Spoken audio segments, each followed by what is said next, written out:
नमस्कार। साहित्य तक के बुक कैफ़े के एक दिन एक किताब में मैं जयप्रकाश पांडे आपका स्वागत करता हूँ। आज रामनवमी है और रामनवमी की ढेर सारी शुभकामनाएं आपको। मैं जिस पुस्तक के साथ उपस्थित हूँ उसका नाम है राम राजा, श्री राम का राज्याभिषेक।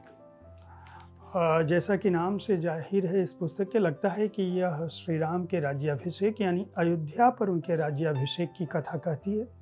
रामराज बैठे त्रैलोका, हर्षित भये गए सब शोका, लेकिन ऐसी बात नहीं है। इस पुस्तक के रचनाकार मध्य प्रदेश कैडर के आईएएस अधिकारी पी नरहरि हैं और ऋषिकेश पांडे, इन दोनों ने मिलकर इस पुस्तक को लिखा है। इसकी संपादक आकांक्षा दुबे हैं और यह पुस्तक यह बताने की कोशिश करती है कि भगवान राम से जुड़ी जो कथाएं हैं वह कथाएं पूरे देश और दुनिया में जिस भी रूप में व्याप्त हूँ, इस धरती पर एक ऐसी जगह अब भी है जहाँ राजा के रूप में श्री राम की व्याप्ति है। ओरछा एक ऐसी जगह है जहाँ भगवान राम आज भी वहाँ के राजा हैं।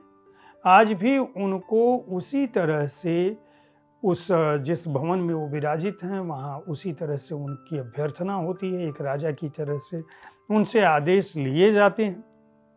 आखिर ऐसी क्या बात है? और मान्यता ये कहती है कि श्री राम पूरे दिन ओरछा में राज करते हैं, कम से कम ओरछा वासियों का ऐसा मानना है, और रात को जो है वह अयोध्या में आ जाते हैं। क्या वजह थी? यह पुस्तक उसी पर आधारित है। यह पुस्तक बताती है कि जब भगवान राम युद्ध में रावण को हराकर लंका से अयोध्या पहुंचे और उनके राज्याभिषेक की तैयारियां हो रही थी, तो माँ शकुंतला जो है वह बहुत प्रसन्न होते हुए भी दुख से पीड़ित थी। उनके मन में इस बात का अत्यंत हृदय विदारक उनके अंदर पीड़ा थी कि उनके पति यानी महाराज दशरथ, जो राम को अपने प्राणों से प्रिय मानते थे और इतना प्रिय मानते थे कि उनके वियोग में उनकी मृत्यु हो गई, अगर आज इस अवसर पर वह होते और श्री राम का राज तिलक देखते तो वो कितनी प्रसन्नता का अनुभव करते। यानी हर्ष के समय में भी राम की एक तरफ 14 वर्ष के वनवास के बाद की वापसी, उनका राज्याभिषेक की तैयारियां, पूरे अयोध्या का उत्सव मंगल, और उस दूसरी तरफ माँ की पीड़ा। पुस्तक के लेखक का कहना है कि चूंकि श्री राम ईश्वरीय अवतार थे, भगवान के अवतार थे, इसलिए उन्होंने माँ की पीड़ा को समझ लिया और माँ को यह वचन दिया कि अगले जन्म में मैं तुम्हारा पुत्र बनकर आऊंगा, मेरे पिता दशरथ जी का पुनर्जन्म होगा और वह भी राजा बनकर आएंगे और मेरा राज्याभिषेक उनके सामने होगा। अब यह कथा मन में चलती है। कलयुग आ गया।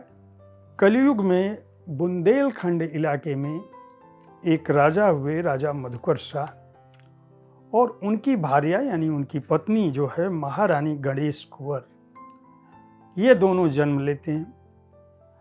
मधुकर शाह जो हिंदू राजा थे, वह अकबर के दरबार में होते हुए भी उन्होंने दीन ए इलाही का पालन नहीं किया था और जो उनकी श्री कृष्ण भक्ति थी उसके चलते अकबर उन्हें अपने दरबार में तिलक और हिंदू वेशभूषा में आने देने के लिए तैयार रहते हैं, मना नहीं करते हैं।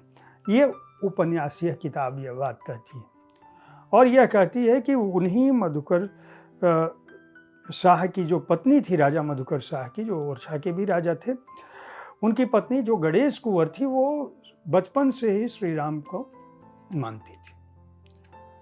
एक छोटी सी घटना से इस कथानक की शुरुआत होती है। एक कमल नाम की लड़की होती है जिसका नाम, जो बाद में सहेली बनती है, एक ब्राह्मण की कन्या है, वह गुड्डे गुड़िया के रूप में श्री राम और जानकी को देती है इनके गणेश कुंवर को।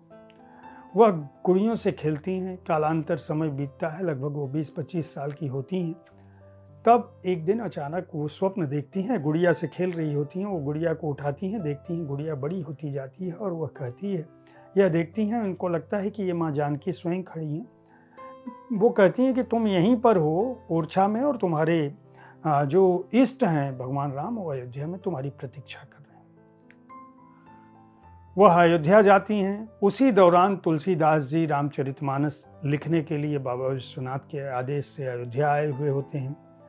वो तुलसीदास जी से मिलती हैं। वो कहते हैं कि पूछती हैं कि आपको भगवान का दर्शन हुआ। वो पूरी कथा बताते हैं। इस पुस्तक में है कि किस तरह से हनुमान जी के माध्यम से तुलसीदास जी को श्री राम का और लक्ष्मण जी का दर्शन हुआ था। हनुमान जी तो उनसे मिल ही चुके थे, उनको दर्शन दे चुके थे, एक बार नहीं, दो बार नहीं, कई बार उनके इष्ट थे। और उन्हीं के कहने पर ये बट वृक्ष के पास जाती हैं। 2 हंसते बोलते बच्चे मिलते हैं इनको, जिनका नाम वैदेही होता है, और वो पहचान नहीं पाती हैं। वो उनसे तपस्या के लिए उस बट वृक्ष के नीचे जगह मांगती हैं। पहले 21 दिन की तपस्या करती हैं, फिर 45 दिन की। भगवान राम आते हैं। वही बालक जो उनसे पहली बार मिला होता है, और जो लड़की जो वैदेही होती है, जो मिली होती है और जगह छोड़ने के लिए तैयार नहीं होती, वो शर्त रखते हैं, 3 शर्त रखते हैं। एक, आप हमें गोद में लेकर चलोगे। दूसरा, मेरा राज्याभिषेक करोगे। और तीसरा, किसी भी स्थिति में अगर आप मुझसे 50 गज की दूरी से अधिक बढ़ जाओगे, यानी मेरा घेरा और आपकी दूरी 50 गज से अधिक हो जाएगी, तो मैं तुरंत मूर्ति का रूप धारण कर लूंगा। वहां से ये गोद में रख के उनको ले आती हैं। सारे ग्रह नक्षत्र उसी तरह से हैं जिस समय श्री राम के जन्म या श्री राम के राज्याभिषेक पर्व होते हैं। ये पहुंचती हैं ओरछा। वहां तक की यात्रा सब कुछ सकुशल रहती है। श्री राम जी होते हैं, सब कुछ उनके साथ जाते हैं। राज्याभिषेक की तैयारी होती है। राज्याभिषेक जब होने लगता है, और वो कहती हैं, जब आते हैं तो कृष्ण और राम को लेकर जो द्वंद्व है, वह भी श्री राम जो है, जो बालक के रूप में है, वो बताते हैं कि तुम मथुरा में तुमने इस तरह से मुझे पूजा दी थी, तो उनके पति का भ्रम भी खत्म होता है। अब ये कथा ये कहती है कि इस बीच जब तैयारियां चल रही होती हैं, तब श्री राम गणेश कुंवर पर यह तथ्य खोल देते हैं, क्योंकि इस जन्म में उनको नहीं पता होता है कि क्या है।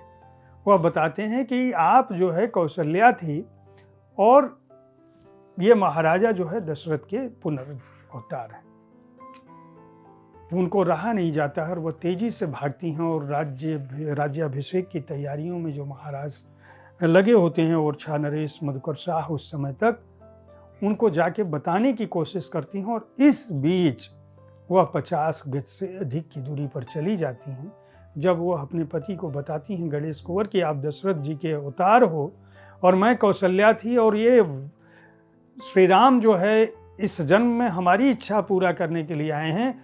जब तक मधुकर शाह आते हैं, देखते हैं कि भगवान राम उसी रानी महल में, जहाँ वो खेल रहे होते हैं, पत्थर की मूर्ति के रूप में परिवर्तित हो चुके हैं। और तब से लेकर आज तक वे ओरछा में उसी रूप में, लगभग 500 साल से अधिक होने को हैं, उसी रूप में उनकी पूजा होती है, उनकी अभ्यर्थना होती है। इस कथा में सच्चाई कितनी है, यह कथा कितनी कथा है, कितनी सत्यता है, मैं नहीं जानता। लेकिन जो लोग ओरछा में रहते हैं, या जो लोग ओरछा के राजा के रूप में श्री राम को उनका आदर करते हैं, उनको मानते हैं, उनकी मान्यता यही है कि इस धरती पर अयोध्या में भले ही राम राज्य खत्म हो गया हो, लेकिन ओरछा में अब भी राजा के रूप में श्री राम ही पूजित और वंदित हैं। उम्मीद है साहित्य तक का यह एपिसोड आपको पसंद आया होगा।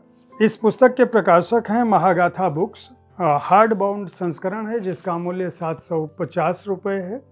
हालांकि जो खबरें हैं उसके हिसाब से यह पुस्तक रामनवमी के दिन 50,000 लोगों को वितरित की जा रही है। रामनवमी शुभ हो। श्री राम से संबंधित जो कथाएं व्याप्त हैं, उनमें से आप जो कुछ अपने जीवन में अंगीकार कर सकते हैं उनको करें। उनकी समरसता, उनकी समदृष्टि, उनकी करुणा, उनकी संवेदना को अपने जीवन में उतारें, और यह प्रयास करें कि आप अपने को भले ही कष्ट में रखें, लेकिन अपने परिवार, अपनी परंपरा और अपने धर्म, जिसका पालन करने के लिए भगवान राम ने 14 वर्ष वनवास झेला, या जो कुछ भी उनके जीवन के बारे में आप गाथाएँ जानते हैं। वह एक पिता के रूप में, एक पति के रूप में, एक बेटे के रूप में, एक भाई के रूप में, एक राजा के रूप में आदर्श रहे हैं। उनमें से जिस भी रूप में आप अपने जीवन में आदर्श कायम करना चाहते हैं, करें। साहित्य तक का यह एपिसोड अभी मैं समाप्त कर रहा हूँ। कल ठीक इसी समय ऐसी ही किसी एक कृति के साथ फिर मिलूँगा। देखते रहिए साहित्य। धन्यवाद।